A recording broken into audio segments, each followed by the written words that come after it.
Life is sweet. Let it sweep you off your feet. Hi, this is Allie, and find your joy. Please remember to like and subscribe. So today, this is going to be a very interesting episode because today I have two old friends together who have been known each other for decades. And they come together, and as life is, they go on their ways and they come together right now. They'll allude a little bit. They have a business coming up that they're going to share with us in another episode, but it's brought them together. And really, it's two women who are intelligent, articulate entrepreneurs. They're authors. They're many, many things. And we're going to talk a little bit about how friendships weave and move and just all the evolution of friendship, really, I guess. So I guess I should say their names. Oh my goodness. So we have Kare, Jacoba, and Anita Voth.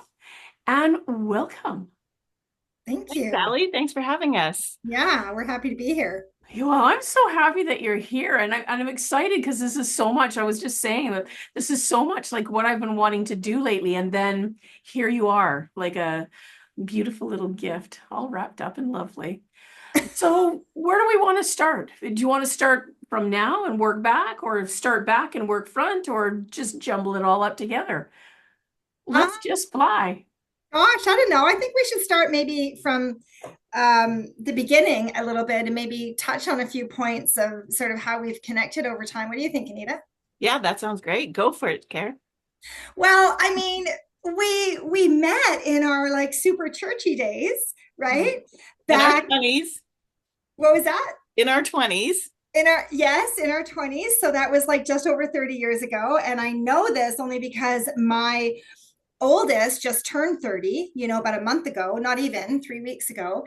And Anita and I met, sort of at like I don't know, a churchy group, a Bible study or something like that of young couples. So it was this like group of young people that were newly married or about to get married. And then we sort of morphed into like having children. And there was that, we were sort of going through major milestones together, and what's so interesting is that you and I have maintained a connection over the years. And I got to be honest here, and I will say, I'm not a person that has maintained a lot of relationships over time, a lot of friendships. I don't have a lot of really old friends because I've moved so I'm not really old.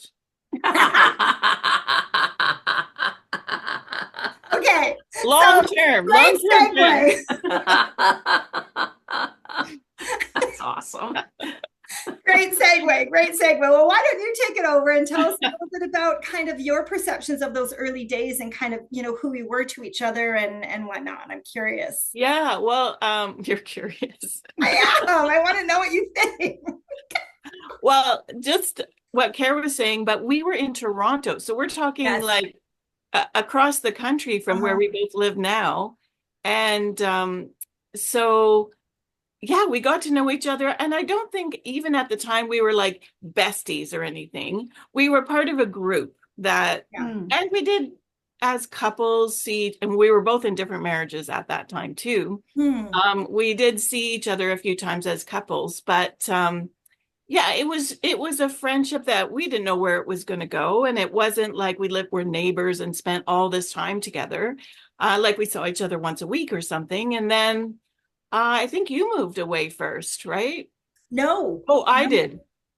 No, a bunch of you did. Bunch of you. Yeah, but what was interesting is that again, we were going through these milestones together as couples, where again it was like really big events in our lives, and then it was children, and all of us were having children, and there's this huge trend toward like home birthing and midwifery, and we all kind of got caught up in that. It was really awesome, and then we spent a lot of time doing sort of the kind of events that we did, like within sort of that sort of churchy family setting. And then I think it was Bruce and Trish that moved away first, and then you guys followed. And then no, we didn't follow them. They like to say, "Oh, everybody follows us," but we didn't follow them. We actually went to Mexico for a year, and we didn't even know where we were going to end up. My husband and I bought a Westphalia camper van. We had 2 kids at that point, a 1 and a 3-year-old. Yeah. And we just sold everything, jumped in the camper van and left for a year. Yes.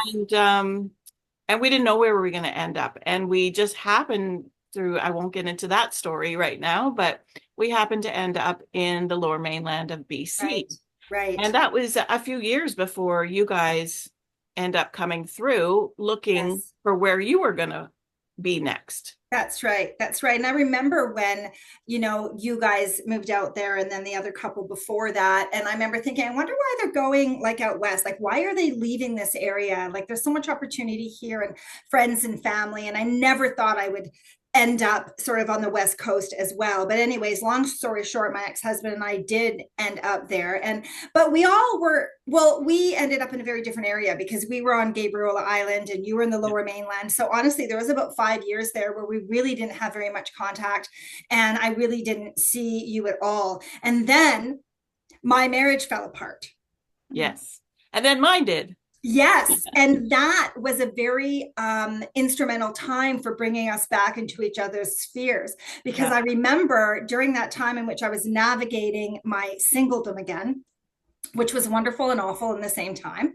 But I went to this like ladies retreat or something, that somebody was organizing, and you were there, and it was on the island and you were there, and we reconnected and we were talking, and I was sharing with you about, the demise of my marriage, and you were kind of saying, oh, I got a few things I got to talk about. And so you invited me to Langley to come and hang with you. And that's when we really connected, I think, in a deeper way, because we were, again, navigating this really difficult time in our lives, but navigating it together. And we had already a common history of big moments that we were navigating. So it just felt really right. Does that make sense? Yeah. And it is interesting. And Allie, I'm sure you've gone through this too, because I know you're also divorced. Mm. But I feel like partly why we didn't connect when we were married those years is because, something's off in the relationship, right? Yeah. And so do you get together as couples and then everybody kind of feels uncomfortable because you're not enjoying your husband? And that's hard to have group relationships when your own relationship isn't doing well, right? And so I'd be like, oh, I'd love to see Kare, but do I really want to see her husband? Like, Right. not so much. So if you're going to spend the night, because we don't live near each other, you're going to have to see both. And I think that can sometimes polarize female friendships.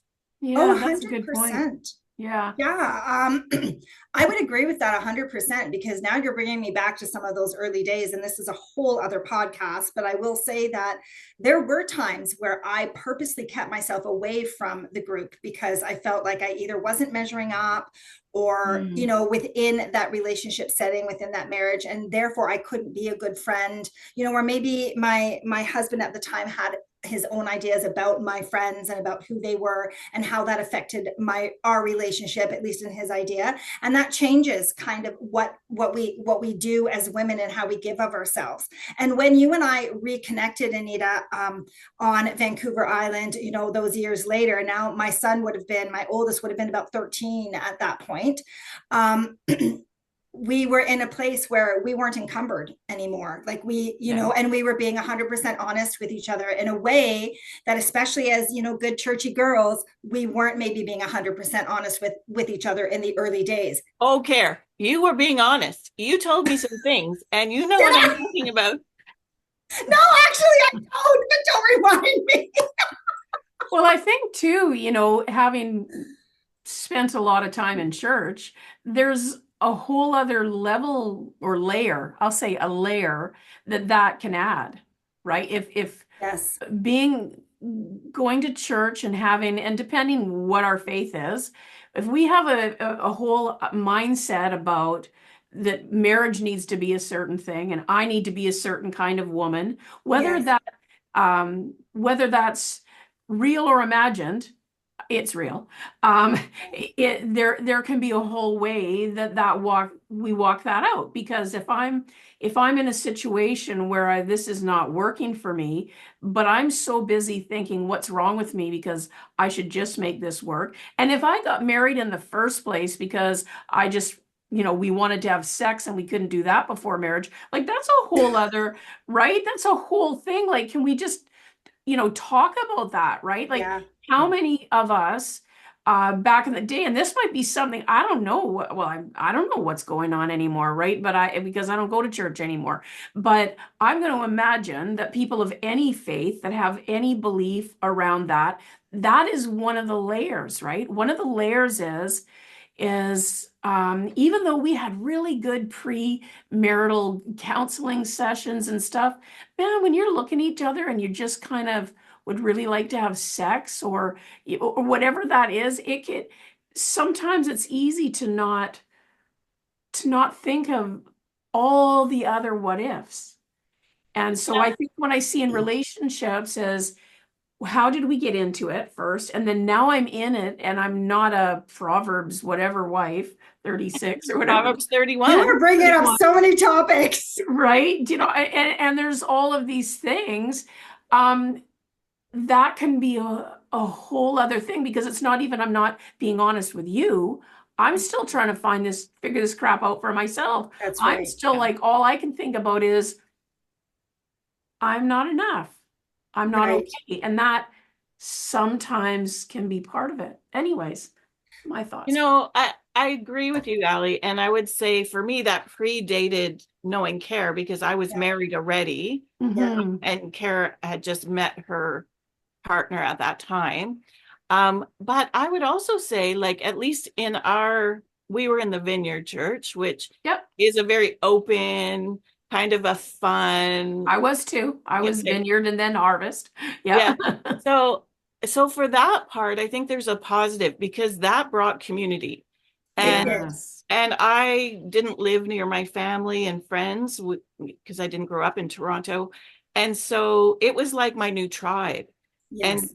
And that, like, I never regret those years in church because of that, because Yes. it brought community. You found your tribe, you found your people. And it's not even about God or the religious part. It was just a connection.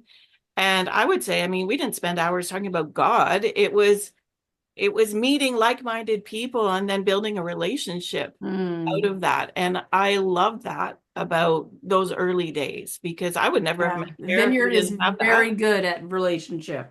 Yeah. And you're right, Anita. I would say, when we think about like joy and relationships and sort of the deepening of our friendship, I think that that's the one thing that I miss about, not really participating in church anymore, is the fact that it is instant community and it is a very good method for bringing people together. But so that in and of itself brings joy and allows people to kind of, be connected, like tied together. However, and this is what I think you and I noticed years later when we reconnected at that women's retreat and then spent time together deepening our friendship and sharing secrets and kind of getting to know each other on a deeper level, that was a whole different level of joy. It was a joy that wasn't surface. You know how you have this like surface kind of feeling of joy and enjoyment and happiness that is kind of open and noticeable by other people, and then you have this other level that is really deeper, and it's almost like a self-acceptance. Because that's one thing that I really wanted to point out here, is that when you and I started to hang out more one-on-one during the time that both of our marriages were experiencing a breaking, that's not a word, doesn't matter, A demise. was that when you and I started to talk and really share from a much deeper level, not from a level of I can say this because it's okay from a Christian or church or faith perspective, and I can't say that because it's not okay. When we took that away and we started to talk and share just as women, just as mothers, just as individuals, and we really shared who we were, that, in my opinion, was so much joy and contentment and awareness and even awesomeness, because I was like, oh, wow, I had no idea about you, some of the things that you were sharing. And I'm sure vice versa was true, right? So, Yeah. yeah. Yeah, I think you're right on that level. I think also though, as we age, don't you find we're done with like pretending? I, Yes. I'm done with pretending. Oh, yeah. I mean, mind you, we all pretend on some level, or I won't even say the word pretend, but we are flexible with our audience who we're around. We're aware of who Yes. we're around and how to be around those people. And I don't think that's pretending. Yeah. That is maturing, I think, Yeah. in some ways. But as we've aged, we're also like, this is me, and Yes. here's my problems, and here's my joys, and let's figure this out together, right? Mhm. It takes Exactly. time to figure out who we are. Yeah. I mean, there's layers that I wasn't pretending. I just didn't even know yet. I Yeah. didn't know Exactly. those layers of me because I hadn't really taken the time because I was either busy with kids or I was with a career or education or nervous and trying to figure out what I thought about anything. So yeah, that's a really good point. Those layers. And then now when I meet someone, I decide I'm not pretending, but I decide how much I'm going to share with someone. Yeah. Yes. And so it's just a different level of intimacy, some wisdom now because now I know, oh, just because I meet someone, I think they're really nice, doesn't mean we get to know all those things at the secrets, the Yeah. the depth of that might be more wisdom to hold something back for a little while. Yeah. The secret's Right. time. Yeah. Yeah. Yeah. It's a little bit of, um, we tend to do this thing as individuals, and I think this is something that we kind of, this internal thing that we do at any stage in our lives, is when we're meeting somebody new for the first time, we make these assumptions without really even having any background that person is similar to us, that they've had a similar experience, that they believe the same things, they have the same core values, they have the same morals. And then once we get to know them a little bit, and this could be going on a walk together, having coffee, hanging out, like in a group, whatever, once you get to know them and conversation starts to come up, you're just kind of like, oh, that's kind of not in line. like for me, I'm super feministic and I'm very open about that, but I've grown into that over the years. 30 years ago I would have said I was not a feminist at all. And but now I assume that everybody I'm talking to has very similar beliefs. And then as the conversation is coming out, like it just did the other day when I was having dinner with somebody, again from my past, who I was reconnecting with, and she said something to me that was so the opposite of who I am as a person. And I just wanted to just jump down her throat and shake her. But I was like, hey, let's just change the subject. Not because I felt that my feeling was incorrect or my thoughts were incorrect, but rather because we were there, and together, just the two of us, and I wanted to be mutually respectful and keep our experience full of joy and happiness. And I thought, I don't know if I need to get into that deeper level with this person just yet. But it is interesting that we do that. We make those sort of preconceptions, those judgments about other people. We assume they're like us. And then once we find out they're not, we're just like, yeah, no, we're going to file you. Right. You're going, bye. That's funny because I tend to think that the opposite. Really? Right there. Yeah. Yeah. That's so when I'm going, really? I tend to, if I have any preconception, it would be caution because I assume that most people don't think I do.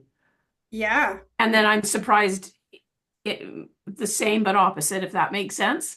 When somebody does, yeah. Yeah. Yeah. Yeah. I also have an interesting experience that kind of combines those two things. Is one of my best friends from high school days, she ended up moving out to BC eventually too. And, we reconnected a couple of years ago. Well, once she moved out, we saw each other about once a year. We have very different lives, but at one of these meetings, I assumed that we thought the same about something because we've been friends for a very long time. And Yeah. our friendship initially was because we thought differently than, I would say, the cool cliques or than the mainstream crowd. And so I Right. assume she still thought like that, right? Yeah. But on this one topic, I just assumed she had an opposite view and she judged me quite strongly for Mm. my view. And later, you know, I sent her an email. I said, I don't understand why you thought that I would think differently. The reason we got together is because we thought differently Yeah. than most people. So why do you think I've changed now? Right. But, and I think she still thinks that she also thinks differently in other areas, but in this area, she was completely mainstream and I wasn't mainstream. Yeah. And so I realized no matter how long your friendship or the reason for your friendship, we can't assume either way that they won't or that they will. And even Kare and I, we don't agree 100% on everything, No. but we're fine to disagree in those areas. Yeah. And our friendship is just like it's, I would say it's chased us rather than Yeah. us chasing it, Yeah. right? I Like agree. it's like we keep going, okay, I didn't mean for this friendship to happen, but then oh, we met somewhere and then it happened again and then we Yeah. drifted away and then Yes. oh, and then we're both on the West Coast and then we're Yeah. both on the mainland because she moved to New West and I was Right. living in Pitt Meadows. And then she moved part-time to Mexico. And I started working for someone who lived in the next town over. And then I saw her in Mexico. Like, Oh, that's awesome. Yes. like life Yes. kept bringing us You're back right. together. You're right. It is like it is chasing us. It's like, Yeah. this relationship between us, it just keeps bumping into us. And then this recent situation has happened that we've been working on for the last year of launching this publishing business. Yeah. And it has been very like I'm speaking for myself now, and I really want to hear your opinion, but I think it's going to be very similar, is that it's been very enlightening for the two of us to be working together and realizing that all this time, we had strengths in business and personality that were very complementary to each other. Where you are strong, I am weak. Where I am strong, maybe don't have the same skills in that area. But we're coming together in a very respectful way. And I've really enjoyed it. It's really been awesome. Yeah, it's funny. Kara will be all scared that I'm going to be mad at her because she's kind of OCD about some things, and or I'll say perfectionist about some things, and I'd be like, "No, thank you for being like that because I'm not like that in that area." Right. And she kept being surprised, like, "Oh, she's going to be mad." Oh, like, and never once did I even have a flicker of that or even frustration. And Right. then I was thinking the same things in other ways. I'm like, oh, I'm like a brain dump, and then I clean it up after. And she's like, oh, okay, good. Good to know because she was picking out all the things I hadn't perfected yet. Right, right. So even communication styles, all of those things, how we learn to not just accept, but actually really appreciate Yes. those Yes. differences. Yeah. Yeah. Yeah, 100%. So yeah, it has been really enjoyable. And, I know I myself also went through this period not all that long ago, maybe a couple of years ago, as we were coming out of COVID, where we had spent kind of a lot more isolation and relationships kind of got severed in a lot of ways. And it was a complicated time. And like I said earlier, I'm not the kind of person who has held on to a lot of relationships because I've moved so much in my life and I've had so many transitions that it just got complicated. So, I tend to sort of let go of people more than I probably should have. But I went through this thing where I was like, you know what? It's getting harder to meet new people. I think I need to focus on building what I already have. And Anita is one of them. And also my other friend, Kathy, who's my second oldest friend and who you met at my wedding, Anita. Anyways, I was like, I need to spend more time, like just kind of nurturing those relationships. And that's been really good for me. That's been good for me just to, even if it's a once a week conversation or a once a month conversation or whatever it might be, whether you're launching a business or just talking or going out for coffee, it doesn't matter. It's about putting time into that, like doing that nurturing piece. And I kind of purpose to like, okay, I'm going to do this with, a few of these different people. And I have, and it's really paid off.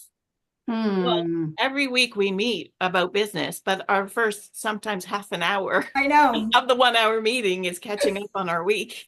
Yeah. I know, but I love that time actually Yes, so me much. I've too. really appreciated it. And the thing is, we probably wouldn't do that if we didn't have this business. Business seems to, you're okay putting an hour aside every week because it's business. But would we put an hour aside every week just to chat with a friend? You know, Probably not. Probably not. And the interesting thing is too, in this last year, Kare and I both moved again. And I moved to the Shuswap area, and she moved to Medicine Hat, Alberta. And so she drives through here on the way home. So we got to see each other That's on her right. drive. But yeah, our lives keep intersecting They and do. changing and morphing. And I love that she has a townhouse in Mexico, and I may have a business meeting in Mexico, maybe. I know. Oh, we have it all planned out. And Oh, that yeah. was the thing. And that is one of the reasons why launching a business, or maybe if we were co-workers or whatever it might have been, or even like working together on a project or a charity, what that does is it legitimizes the time we're spending together. And it allows us, it gives us permission to be like, oh, I'm going to spend an hour with Anita this week. And I know we should do it anyways, but it is hard for us to just do something, hard for us, I think, as people, right? To take those hours and just pour them into either somebody else just for fun or ourselves just for fun. So having that excuse, because we are launching a business, we really do need to connect weekly. And then we've morphed into that first part of the meeting just being really a social call. It legitimizes it, and it makes it, I don't know, it gives us a reason to get together. Well, maybe one day when we're retired, we'll think it's legit just to have a social. I know. Oh, because we'll be bored. We won't have business stuff to do.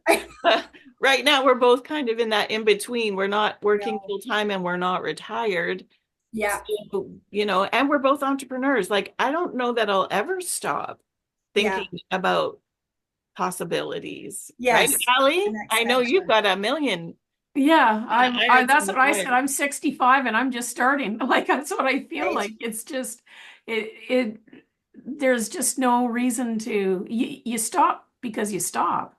Yeah. Whatever that is. And I was thinking about that. I think some of the best businesses are built out of deep respect and and out of understanding. And when you're building a business that can be all around intimacy anyways, and those types of things, that it's makes sense to me that it's very valuable. That's might be the best time you pour into your business is the time that you catch up and do that kind of bonding and the evolution of friendship, right? Yeah. I was Yeah. just gonna say, it looks like we're at the end of our time already, which is just, I don't know how that even happened.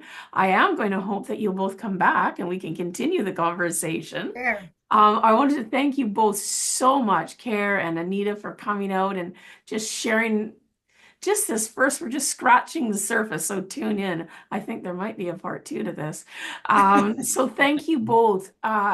There's so much about the intricacies of relationships and business and how it all works out. I just think it's an amazingly interesting topic to me. Well, Yeah. we're looking forward to talking to you again about our business, which we'll be launching in January. Yes. Kare said it was a publishing business, and it is with seniors writing their memoirs. Oh So, my gosh. and as we're aging too, we're realizing like, oh, well, that's not me yet, is it? Is it like our friends and family are in their 60s, even though we're not quite there yet? It's close, right? Yeah. Yeah. And it's important to have our story shared. So we're Yes. excited. Yeah. Yeah. That's Awesome. amazing. Well, thank you, Kara and Nita, for coming and hanging out and sharing just a bit of your story. And I'm looking forward to hearing more. And to our listeners, thanks so much for being with us today.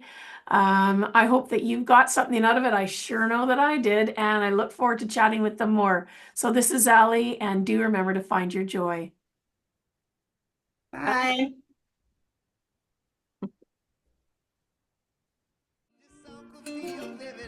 Thanks so much for joining me today.